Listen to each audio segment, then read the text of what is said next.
amongst us. Hail Mary, full of grace, the Lord is with thee. Blessed art thou among women, and blessed is the fruit of thy womb, Jesus. Holy Mary, Mother of God, pray for us sinners, Pray for us, O Holy Mother of God, that we may be made worthy of the promises of Christ. Pour forth, we beseech you, O Lord, your grace into our hearts, that we, to whom the incarnation of Christ, your Son, was made known by the message of an angel, may by his passion and cross be brought to the glory of his resurrection, through the same Christ our Lord. Amen.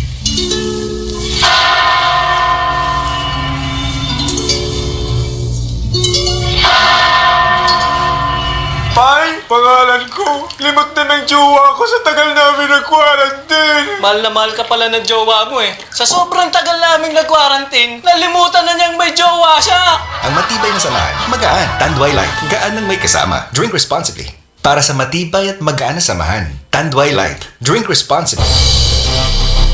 Quincentenary Faith Rewind. The image of Santo Niño was among the gifts presented to Queen Juana, wife of Raja Humalbon, before her baptism.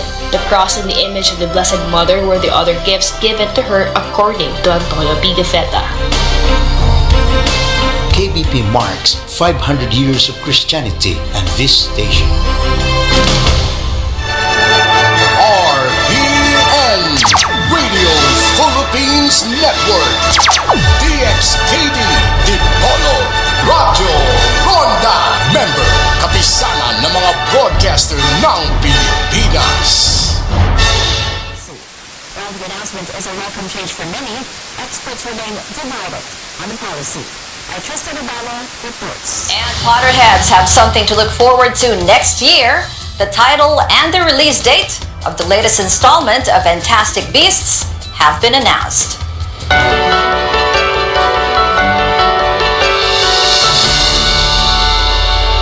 A sigh of relief for many Filipinos. President Duterte says it's now okay to do away with face shields in outdoor settings. But the Interagency Task Force is still finalizing guidelines on the face shield policy. While the announcement is a welcome change for many, experts remain divided on the policy. Our Tristan Odalo reports. After several months of mandating the use of face shields, President Rodrigo Duterte now approves the recommendation not to wear them outdoors. I was informed that itong the Technical Advisory Group on the medical experts on the use of face shields pwede na tanggalin sa labas. No more face shields outside. But there are limitations because face shields will be required in areas classified as 3Cs. These are crowded places, closed spaces, and close contacts. It's a crowded room, tapos close lahat, mas delikado, at saka ang close contact kung magkadikit-dikit ang tao. The shift in the face shield policy is a welcome break for some Filipinos. Abala ko talaga kasi mainit sa pakiramdam at saka nga yung parang ang hirap magganong-ganon din, lalo na ako nagsasalaming ako, minsan parang nagbablurred yung salamin ko. Abala, katulad na magtatrabaho kami. Abala talaga. Sa face mask mo lang. While this could impact their sales, some face shield vendors say they understand the president's decision. Face shields in these sidewalk stores in Mandaluyong are being sold from 15 to 200 pesos. Sa iba kasi, sa gabal lang face shield naman talaga eh. Sa totoo lang. Basta bakunado ka na, pwede na yun. Experts are still divided over the effectiveness of wearing a face shield. Infectious diseases expert Dr. Ronjin Solante maintains face shields are vital in indoor spaces with poor ventilation and when physical distancing is difficult to observe.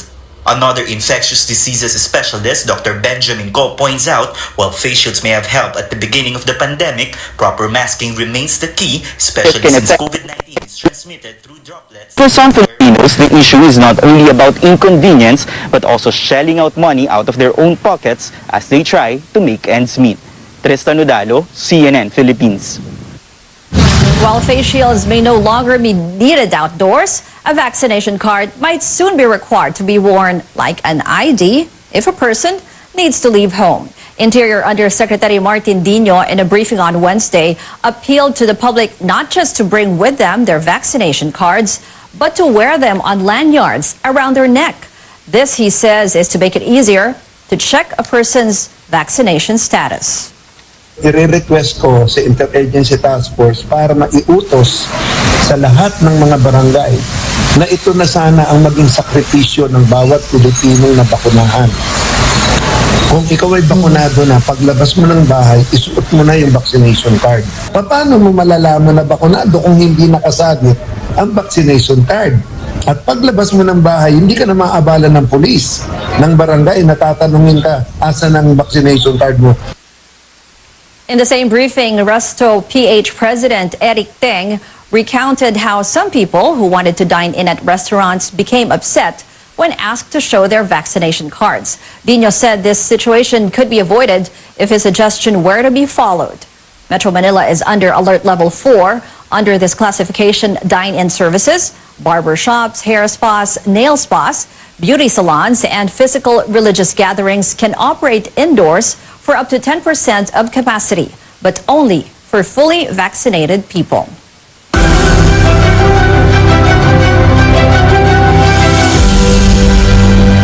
Health officials are still deliberating their final recommendation on the vaccination of the younger population against COVID-19.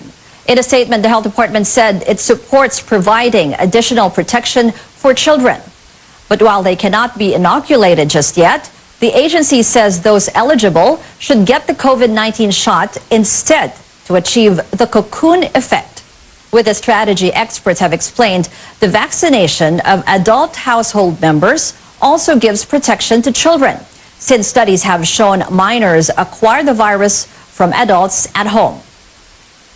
The DOH also underscores the importance of prioritizing the vulnerable population, including senior citizens and those with existing illnesses. Latest government data shows over 23.28 million people have received their first dose of COVID-19 vaccine. 19.38 million of them are already fully vaccinated. In the United States, more Americans will roll up their sleeves for a third COVID-19 shot. That's after health officials approved a booster dose for the elderly and select adults. But for experts, there's another vaccine people of all ages should get, the flu shot. CNN's Britt Conway has more. One dose, a second dose, and soon, for some, a third dose of a COVID-19 vaccine. Pfizer's booster just got the FDA's emergency use authorization, and today, a CDC panel will decide whether to recommend it. Then the CDC director signs off.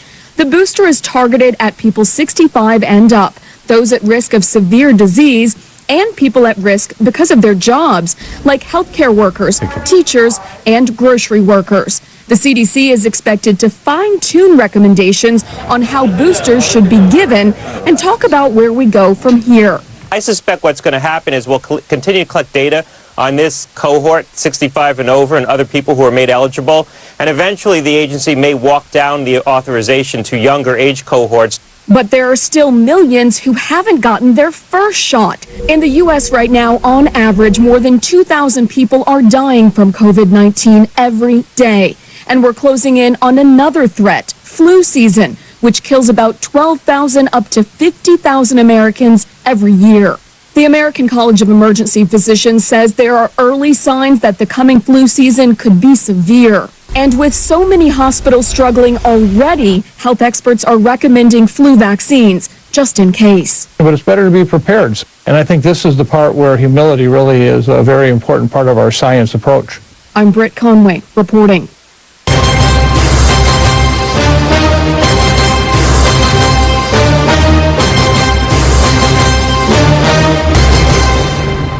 The Commission on Elections is not budging from its September 30 voter registration deadline. That's despite the appeal of 23 senators for a month-long extension. As our Melissa Lopez tells us, lawmakers are still trying to negotiate for more time. local source code The joint hearing of the House and Senate on Thursday on preparations for the 2022 polls saw lawmakers bargaining with the Commission on Elections for more time for voter registration. Tawaran na ito ng bilasang isda. Tatawad na sana ako ng 10 days Pero Para ma-accommodate na, gawin na lang natin 2 weeks ang request natin sa COMELEC. Both the House and the Senate have passed bills for a month-long extension of the September 30 deadline. But the COMELEC is standing firm. What we have said, and that has already ruled twice, not to extend the registration, with no reason that we have to have an earlier deadline because of the preparations for pandemic. Senator Frank Drilon earlier threatened to slash the poll body's budget to, quote, the barest minimum if the poll body refuses to move the deadline to October 31st, to no avail. Commissioner Marlon Casquejo then floated a compromise, a 1-week extension, but only after the filing of certificates of candidacy from October 1 to 8. The proposal is yet to be approved by the COMELEC and Bank. But senators are insistent. Sa dinami-dami na nakapila, ang layo naman ng 1 week sa 1 month, hindi siya compromise. 2 weeks is much better naman than 1 week. Pagbigyan naman ninyo yung mga na-lockdown. Voter registration is ongoing from Mondays to Saturdays, generating long lines of applicants starting at dawn. Meanwhile, the poll body is mounting a voting day simulation to finalize health protocols on May 9th. Apart from classrooms, public covered courts are also being eyed as poll precincts for better ventilation. Melissa Lopez, CNN Philippines. President Duterte seals the deal. He signs the Certificate of Nomination and Acceptance, or CONA, as vice presidential candidate of the ruling party PDP Laban. The signing was held in Davao last night with Energy Secretary Alfonso Cusi, president of a faction in PDP Laban that ousted Senator Manny Pacquiao. The Cusi wing is hoping Senator Bongo will change his mind and follow suit. Go rejected his nomination as presidential bet. The other faction is expected to issue their own CONA with Pacquiao as standard bearer. The COMELEC gave them until September 27th to comment on the petition filed by the Cusi wing to declare them as illegitimate members of PDP Laban. Senator Coco Pimentel, chairman of the Pacquiao faction, said they will respond to the petition. Coming up on Newsnight, President Duterte signs a measure to tighten rules on Philippine offshore gaming operators, or POGOs. And more details coming in on the death of painter Bree Hansen. We get a glimpse of what happened minutes before she was found lifeless. Stay tuned.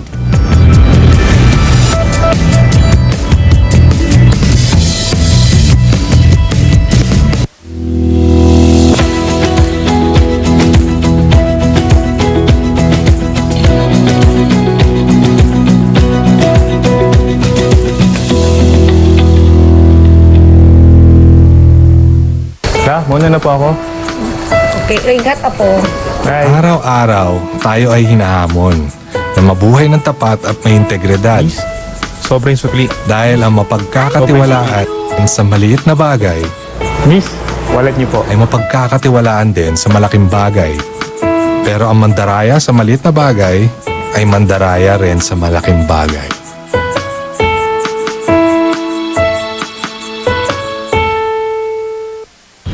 Nagsimula sa isang pangarap. Ako na po, ma'am. Ika'y tutulungang ibahin ang buhay na nakasanayan. Naka 24 months ka na sa pag-ibig. Panghulog na ako sa motor. Uy, bagong motor! Gagawa ng hakbang para mapaghandaan ng forever. Ka, ha? At harapin ang bukas nang may maaasahan. Simulan mo na ang forever mo ngayon. Fund your forever with Pag-ibig Fund. Register today! When the world was changing for photographic film, we helped change the world as a pioneer of the digital age. In healthcare, we're revolutionizing diagnostics by applying our AI technology. But why stop there? When we can focus our AI and IoT expertise on business innovation, helping tackle some of the toughest challenges in the workplace. When it comes to innovating for a healthier world and a more sustainable society, we'll never stop. Fujifilm. Value from innovation. Amid the darkness, look on the bright side. As the battle against COVID-19 continues, the fight for proper nutrition grows as more and more families lack access to healthy food.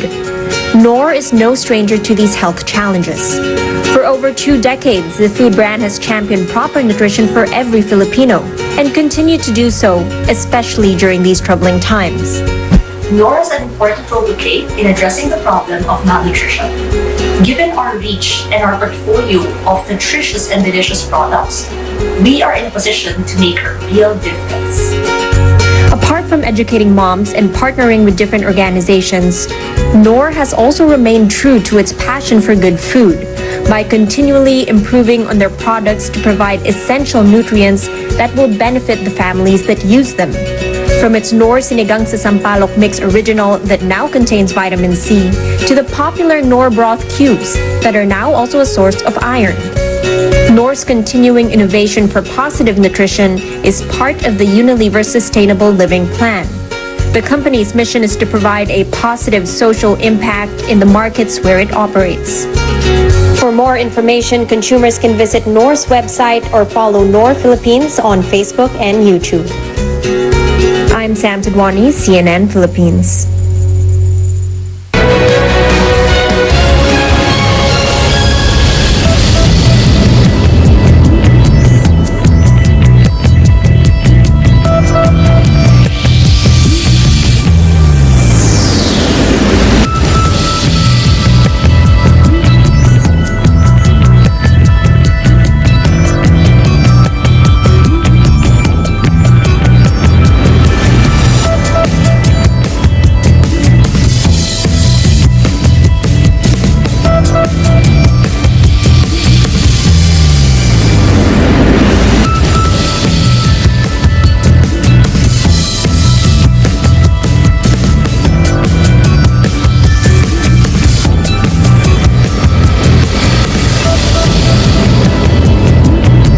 Welcome back to CNN Philippines. President Duterte's satisfaction score amid the pandemic is on a decline, at least based on the last 3 surveys of the Social Weather Stations, or SWS.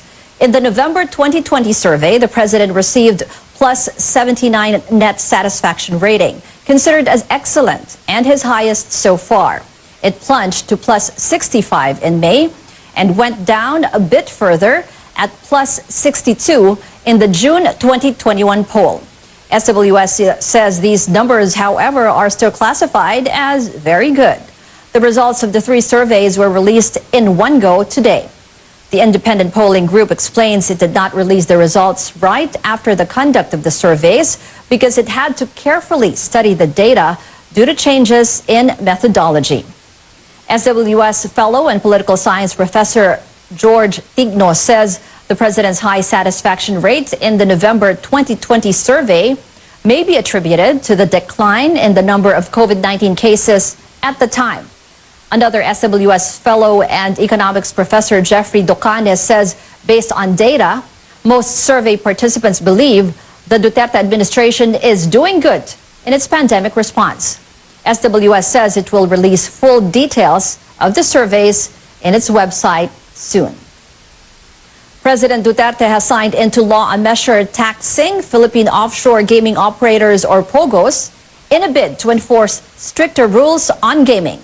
POGOs will have to pay a 5% tax on services rendered by gaming licensees and a 25% withholding tax on the gross income of foreign employees. The total revenue collected will be allocated to the Universal Healthcare Law implementation, enhancement of health facilities, and attainment of sustainable development goals. The government expects over 120 billion pesos in revenue over the next 4 years.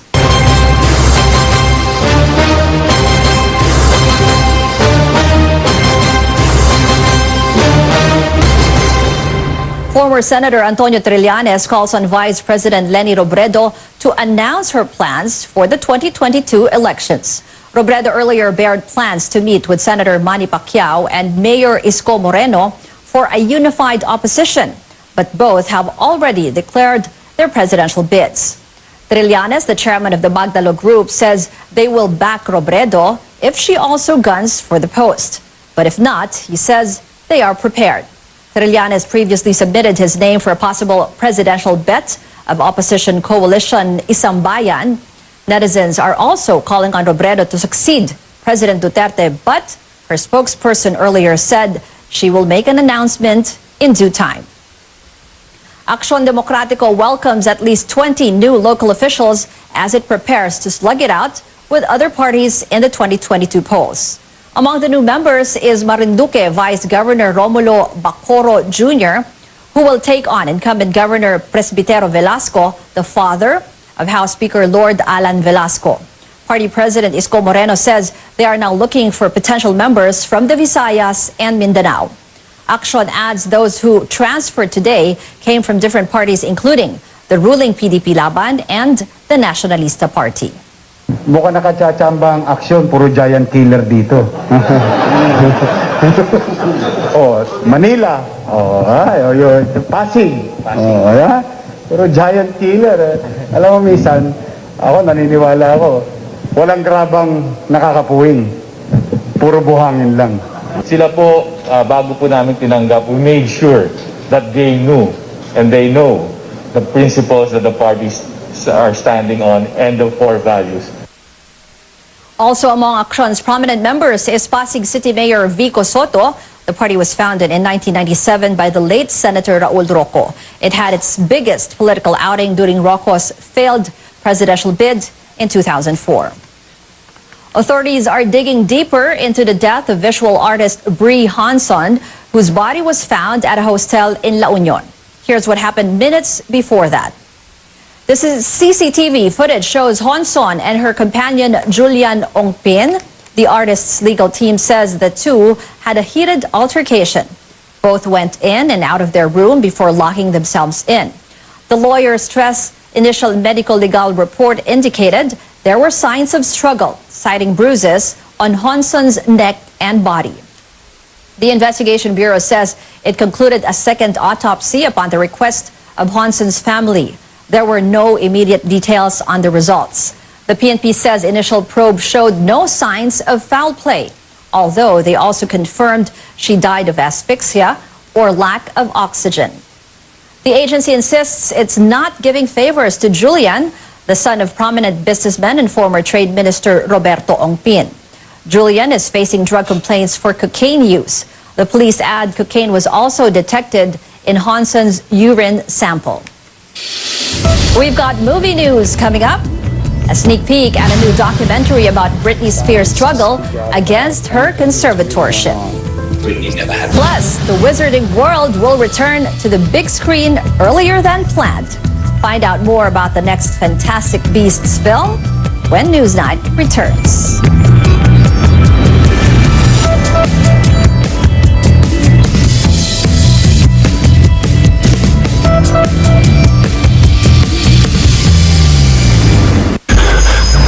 Living the Ranger life isn't about showing your power or durability.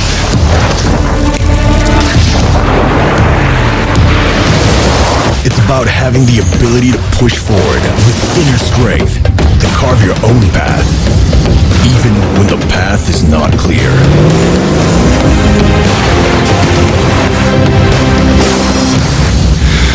Ford Ranger Raptor.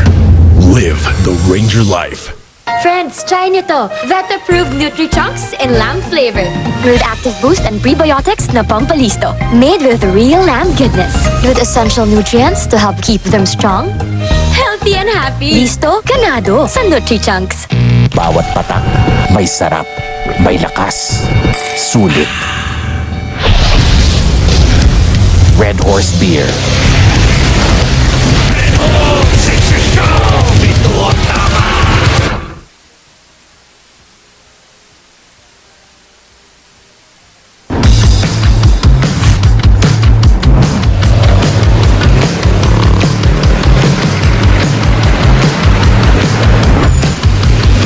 Long drive ahead, but before I hit the road, I gotta get this car loaded.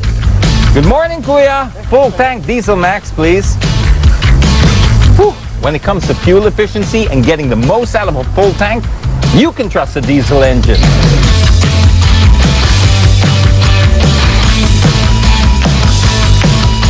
Diesel-fueled cars, well, they're perfect for those long drives. If you're the kind of person who likes to save money, like me, this is perfect for you. The appealing combination of economy and high performance make diesel engines more attractive to car enthusiasts. Diesel engines have a compression-ignited system, wherein the fuel is injected into the combustion chamber of the engine.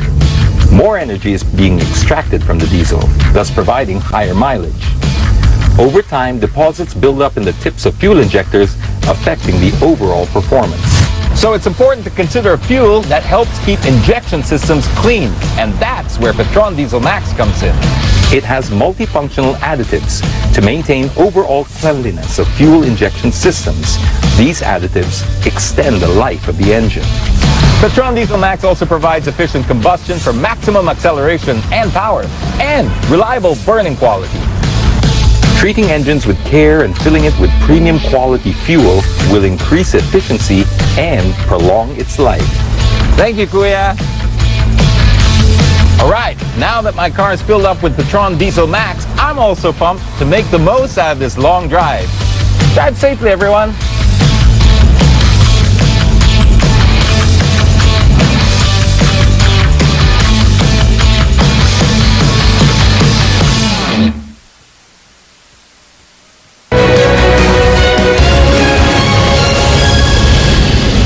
Welcome back.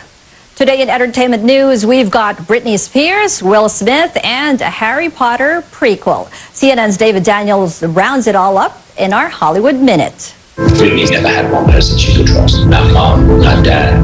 Britney had a fear that her family would barge in and take everything. What was going on inside the conservatorship? Here's your first look at Britney versus Spears, the latest documentary about the pop star's long battle to end her conservatorship. The film debuts next Tuesday on Netflix. What do you have to say for yourself, Dumbledore? We have a title and a new release date for the follow-up to Fantastic Beasts: The Crimes of Grindelwald. Warner Brothers says the third film in the Harry Potter prequel series, Fantastic Beasts: The Secrets of Dumbledore, will open April 15th, 2022, 3 months earlier than previously announced. She turned around to see what you beeping at. It's like the summer's a natural aphrodisiac. Summertime, the Grammy-winning summer anthem from DJ Jazzy Jeff and the Fresh Prince, is headed to the big screen. Deadline reports Will Smith is set to produce a hip-hop movie musical for Screen Gems based on the 30-year-old single. No word on the plot or whether the Fresh Prince himself or DJ Jazzy Jeff will appear on screen. In Hollywood, I'm David Daniel. A new herd of talking ponies are prancing their way to Netflix this week. CNN's Rick Damigella reined in on the ponies in this report. Once upon a time, Earth ponies, Pegasi, and unicorns live in harmony. Why can't we be friends anymore? Maybe one day, we'll figure it out. What in Equestria is going on? The three Boy Scout. I feel in many ways Sprout is the heart and soul of, no, I'm kidding. Sprout is the anti-hitch. Maybe whatever James just said, opposite of that. Okay, well, this day just got a whole lot more interesting. I absolutely adored and fell in love playing Zipstorm, who is this confident, beautifully drawn character. Shout out to our animators, who stands firmly in her power and reminds everybody else of the power and their truths that they should live. Big talk for a little pony. I think you'll find I'm average height. In Hollywood, I'm Rick Damigella. And before we go, over 7 million people around the world are celebrating their language today while encouraging you to learn it too. Now, in its fourth year, the International Day of Sign Languages was established to recognize the linguistic identity of people who are deaf. It was set on the same day the World Federation of the Deaf was formed back in 1951. With the theme, We Sign for Human Rights, the occasion aims to promote the use of sign language for both deaf and hearing people. We still have 93 days more before Christmas, and that's it for tonight. This is me signing thank you and goodbye. I'm Ruth Cabal for Newsnight, where we go above and beyond the headlines.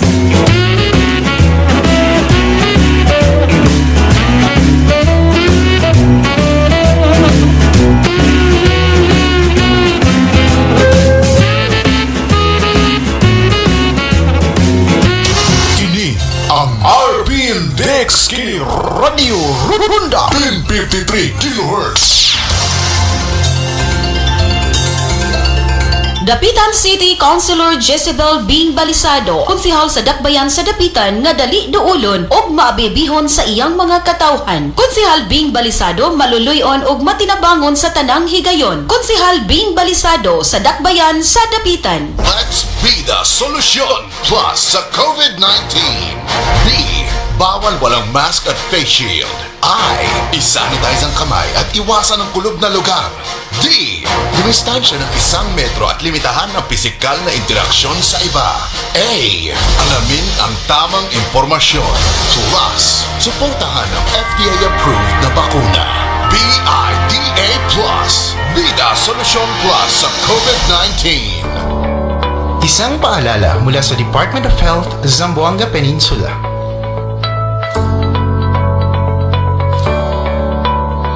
Honorable Angel Halusos Carion, Batanon, Buutan ug Malagaron, City Councilor of Dapitan City, Chairman, Committee on Tourism, Committee on Labor, Committee on Child Welfare and Development. Honorable Angel Halusos Carion, Batanon, Buutan ug Malagaron, City Councilor of Dapitan City. Kugihan, Buutan, matinud-anon sa iyang pangalagad, Honorable Jeffert Greg Bimbim Gamalinda Amoy, City Councilor of Dapitan. Chairman Committee on Trade, Commerce, Cooperatives and Cottage Industries. Chair, Committee on Social Services, Urban Poor and Resettlement, and Committee on Public Works and Infrastructure. Vice Chairman Committees on Health and Sanitation, Child's Welfare and Development, Economic Enterprise. Member Committees on Public Utilities, Peace and Order, Barangay Affairs and Community Development, Human Rights and Good Government. Kugihan, Buutan, matinud-anon sa iyang pangalagad, Honorable Jeffert Greg Bimbim Gamalinda Amoy, City Councilor of Dapitan.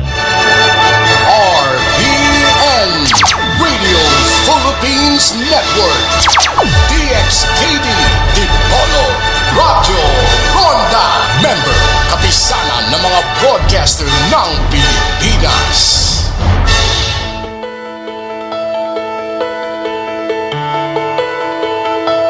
Having fears is a normal and healthy part of life. It's our body's natural response to perceived danger. But when fears cause extreme distress and interfere with our daily lives, it becomes a cause for concern. Today, we'll focus on phobias, that strong, unrealistic fear of an object, a person, an animal, an activity, or a situation that pose little or no actual danger in reality. They come in all shapes and sizes, and the list can be quite long, so we'll talk about the more common ones. I'm Dr. Freddy Gomez, and you're watching MedTalk Health Talk on CNN Philippines. We're here to build a healthier future for you.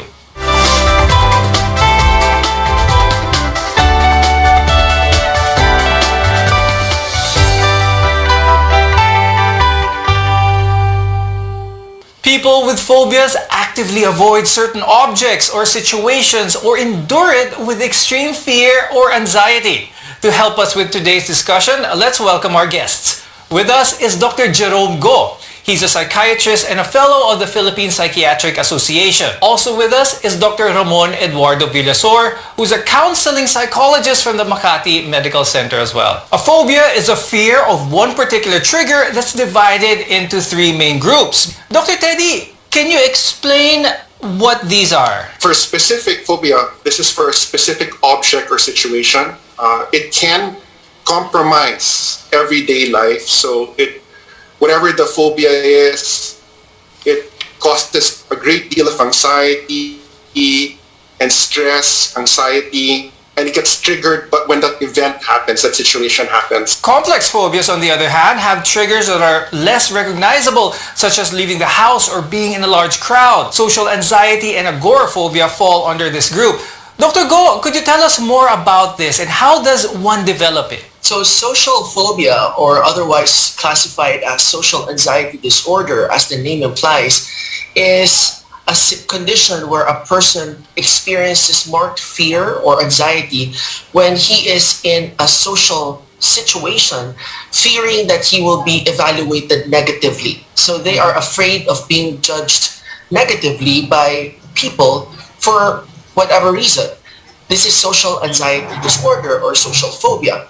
On the other hand, agoraphobia is marked stress or fear inducing panic symptoms when you are placed in a situation where a person cannot escape or is stuck in that situation. Now, as society changes, the list of potential phobias also change. One example would be nomophobia, which is actually the fear of being without a cell phone or a computer. And as you can imagine, this has developed recently, and because people do get very attached to their gadgets and can't function without them.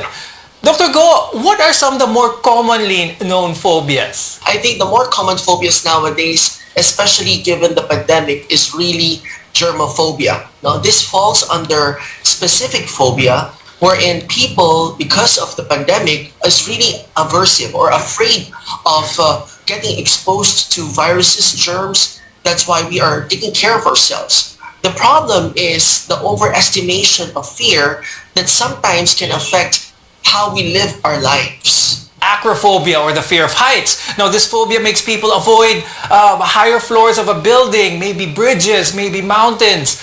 Dr. Teddy, what happens when someone with this kind of phobia is exposed to these? Even the idea that they are about to enter such a situation will really stress them out. So they will avoid it at any cost.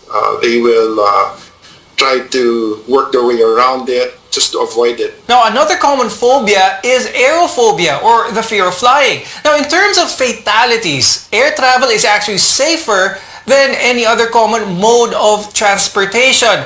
But Dr. Go, what causes this type of phobia then? The causes would be news, like when we hear about plane crashes, which is quite uncommon nowadays, but it can still have an impact on people, or air accidents. No, these are things that would make a person fear riding a plane, or even the actual experience of turbulence while inside the plane.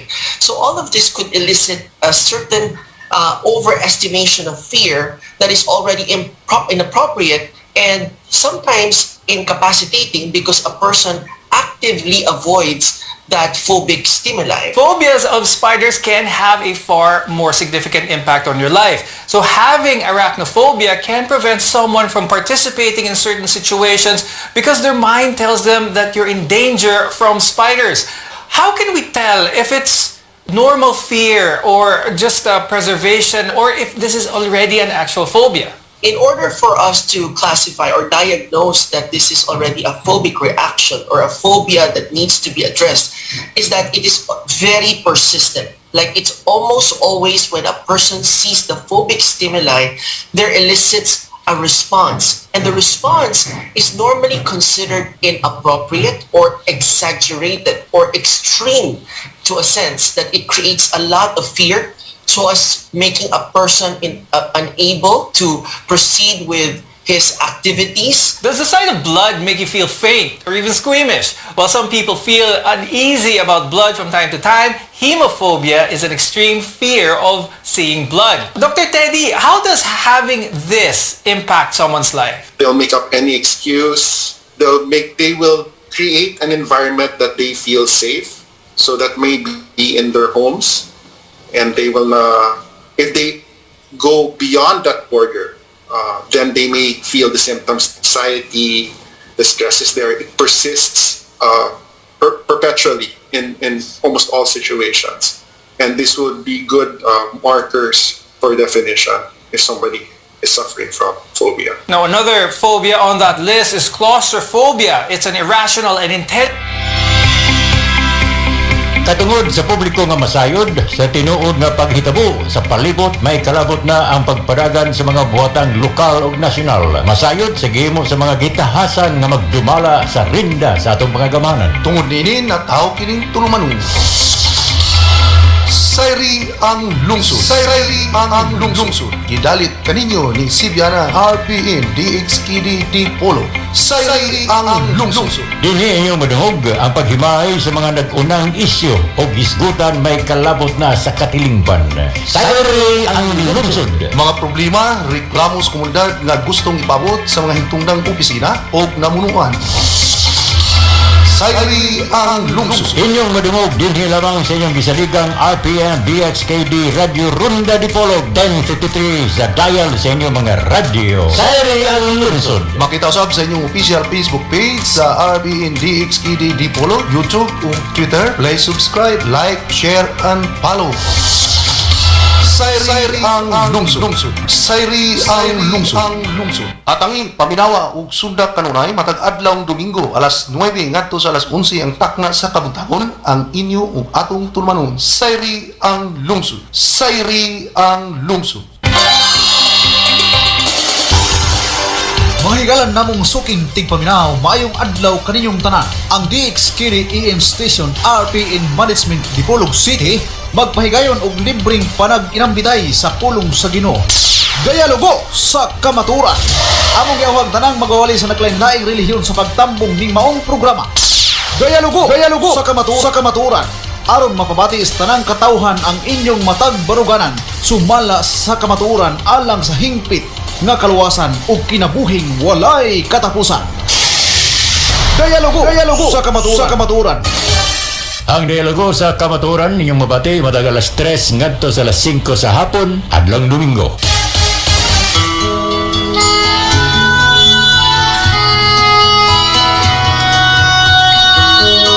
God's government begin its rules.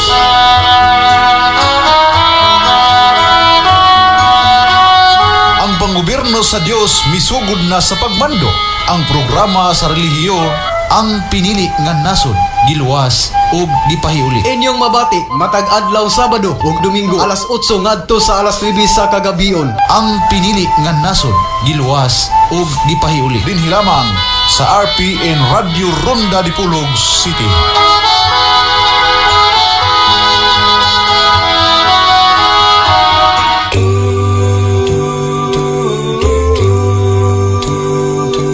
Ang tingog sa Islam. Usa ka programa sa radyo RPN DXKD Dipolog 1053 kHz sa iimban nga atong mapaminaw sa dakbayan sa Dipolog ug dapitan sa Zamboanga del Norte ug pipila ka lugar gawas sa atong probinsya. Ang tingog sa Islam. Nagahatag kaninyo og saktong mensahe sa Islam ug pagtin-aw sa mga sayop nga pananaw. Ang tingog sa Islam. Kauban ang inyong mga igsuon Ustad Rashid Nantisa ug Abdurrahman Dingo. Ang tingog sa Islam. Inyong mabati matag Lunes hangtod Biyernes alas 10 ngadto sa alas 11 sa kautuhon. Ang tingog sa Islam. Huwag pansinin ang kuro-kuro, hayaan na ako'y magsalaysay ng totoo. Marapat mong malaman ang tunay na mensahe't aral ng Islam. Taytayan sa paglaom. Taytayan sa paglaom. Mga higala, kumusta? Ania na ang tulumanon. Taytayan sa paglaom. Maghatod sa mga balita, hisgutanan ug pagpangumusta. Matag adlaw Sabado gikan alas 10 hangtod alas 12 ang takna sa kautuhon. Taytayan sa paglaom. Taytayan sa paglaom. DXKD 1053 kHz.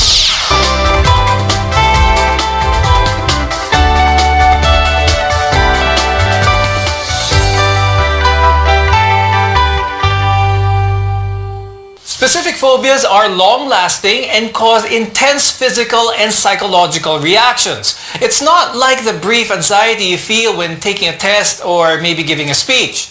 I'm Dr. Freddy Gomez and you're watching MedTalk Health Talk on CNN Philippines. What are some of the impacts of phobia on a person beyond the symptoms? You have to remember that these people who experience phobia, they can recognize that they are avoiding the situation because of their fear, but they may actually like to perform in public. They just fear to be judged.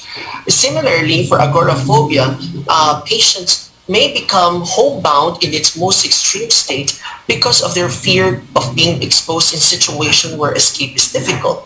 So they just stay in their home, confined in their home because they feel that it is their safe place, so to speak. Dr. Teddy, how does this impact the person's life, especially in children? One way that you can work towards conquering or managing your phobia would be to constantly expose yourself to situations that, for lack of a better word, make you feel uncomfortable. So they not being exposed to other kids may actually make it a little bit more difficult when they finally get to socialize with other people. Can a true phobia, someone who's diagnosed with a phobia, affect their mental health overall? This can actually develop into a full-blown anxiety disorder or a mood disorder. Many times, patients who have phobia can also have a comorbidity of substance use disorders. This is all because of the tendency of a person to try to appease his fears by taking some downers like alcohol or something to calm them, like substances. A specific phobia can actually lead someone to have substance abuse problems. So can you explain this and why this is the case? I'd like to cite a case where a patient would first came to me and said, I always fear exposing myself in public, but I cannot because that's part of my job. And this person would normally take a little dose of alcohol before he would have to speak in front. The problem was, as time went by, his alcohol consumption went on, and later on his function was compromised and his alcohol consumption just went up. So his intention was to really calm himself, but instead of just calming himself, he developed a different kind of addiction, which actually complicated the matter. So these kinds of comorbidity actually exist, and that's why we really need to pay attention as to what the underlying cause and the focused diagnosis that professionals must guide patients to resolve. Yes, because the risk of suicide or self-harm also increases for some individuals with specific phobias. Why does this happen, Dr. Go? This happens because the person is struggling to try to control a situation that he is having difficulty controlling. You know, this feeling of control is innate in every individual. And in so doing, he is having difficulty to control a certain situation, but it also makes it more complicated because there are a lot of undesirable reactions in his body that he is experiencing. A person may actually do something harmful as a consequence of this struggle. Now, Dr. Teddy, is there a way or how is a phobia diagnosed? Maybe a family member brings the patient for consultation because they may not be willing to do it themselves. So maybe that's a start. Or the family member shares their experience. If the patient is open to sharing. If someone were to seek consult, say, for a possible, what they think they have is a phobia, what would the initial screening look like? The process with a psychologist is usually 50 minutes. So during that time, there's a lot of... DXKD 1053 kHz.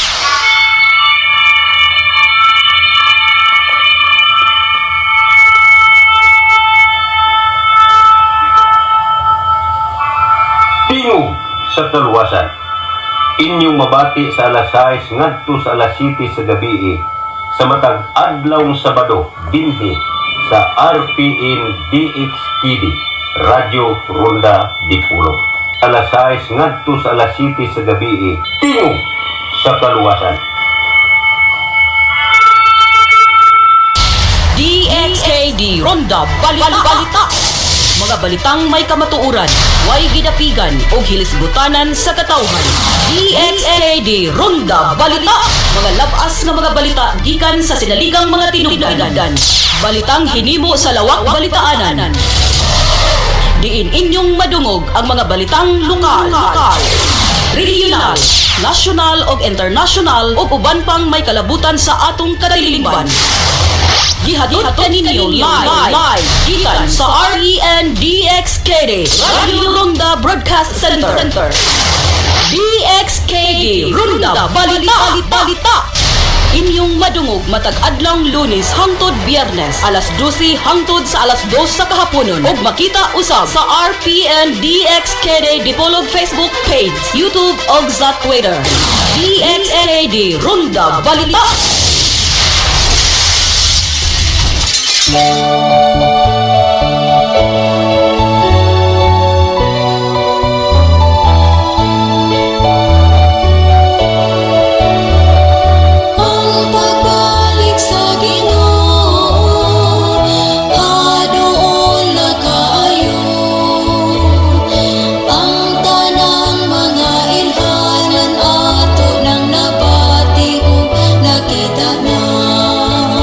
Sa kamatuoran usa ka taknang tulumanon nga magahatag kaninyo sa lunsay nga kamatuoran nga gikan sa balaang kasulatan nga magahatod kaninyo sa pag-angkon sa kinabuhing walay katapusan didto sa gingharian sa langit. Kining ubos ninyong igsuo Brother Mitchell Bindilio makig-uban kaninyo sulod sa usa ka taknang tulumanon. Paminawa, tingog sa kamaturan uban ni Brother Pastor Mitchell Bindilio dinhi lamang sa RPN DXKD. Inyong mabati matag adlaw Sabado ug Domingo alas 7 ngadto sa alas 8 sa gabi. Tingog sa kamaturan.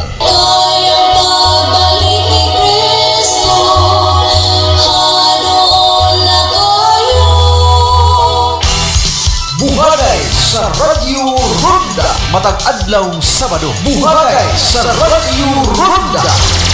Ang Buhagay sa Radyo Ronda inyo nang mabati matag Sabado alas 6 hangtod alas 10 sa buntag. DXKD 1053 kHz.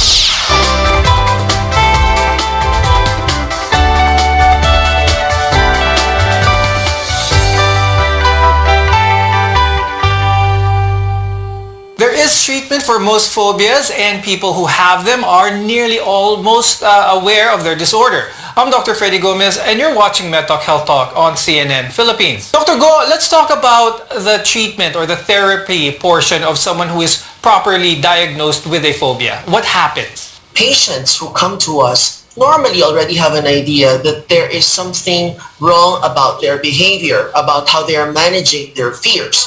However, they struggle. Hence, they come to us. Now, when they come to us, the first thing is to identify what is the phobic stimuli and how they are behaving towards it. These are the cognitions that we need to be able to identify with our patients in order for them to appreciate that, okay, this is the one that's causing my fear, and what should be my approach, proper approach to it. So when a person can already correct that cognition, he can now start to expose himself slowly, gradually, like the sensitization therapies, slowly exposing himself through imagine, through actual exposure. That's number one. Number two is, of course, psychotherapy, wherein we talk to our patients about the proper behavior of coping with it. Like, if they see there is something wrong about their behavior, then they will be willing to adjust to it.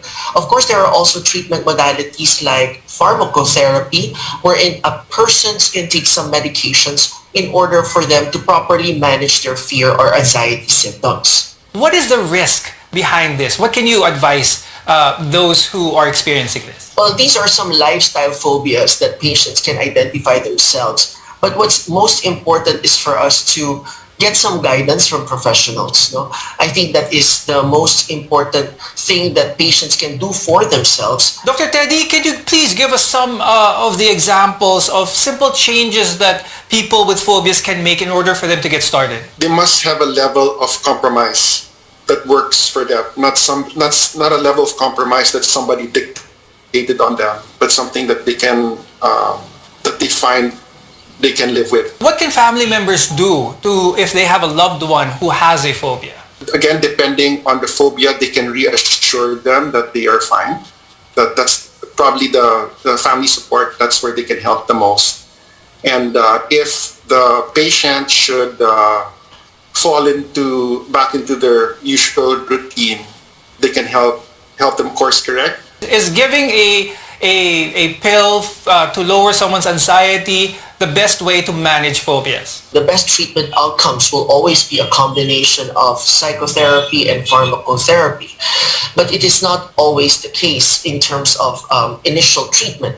Of course, the first thing that we need to do is to identify first the situation and if the patient is going to be amenable to taking medications. Are there any self-help techniques that you could share with our viewers to hopefully help them start to manage their phobias? The first thing I think with self-help is really correcting negative conditions, like acknowledging that the fear is overly estimated, that there might be some thing that you need to tone down a bit in terms of how you appreciate the fear for a particular object. Another thing is, of course, to try to desensitize yourself by exposure therapy slowly by just imagining that this object may not be as fearful or worrisome or anxiety provoking. Deep breathing exercises will always be effective, and of course seeking help whenever it is already necessary professionally will of course also be very important. And with that, I hope our discussion was very helpful to all our viewers today. And thank you, psychiatrist Dr. Jerome Go and psychologist Dr. Ramon Eduardo Villasor. We want to be your partner for a lifetime of good health. I'm Dr. Freddy Gomez, and this is MEDTALK Health Talk on CNN Philippines.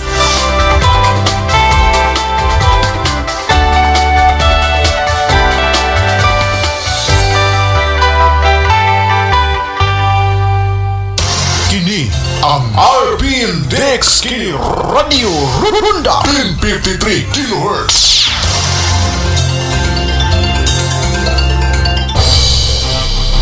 Quincentenary Faith Rewind.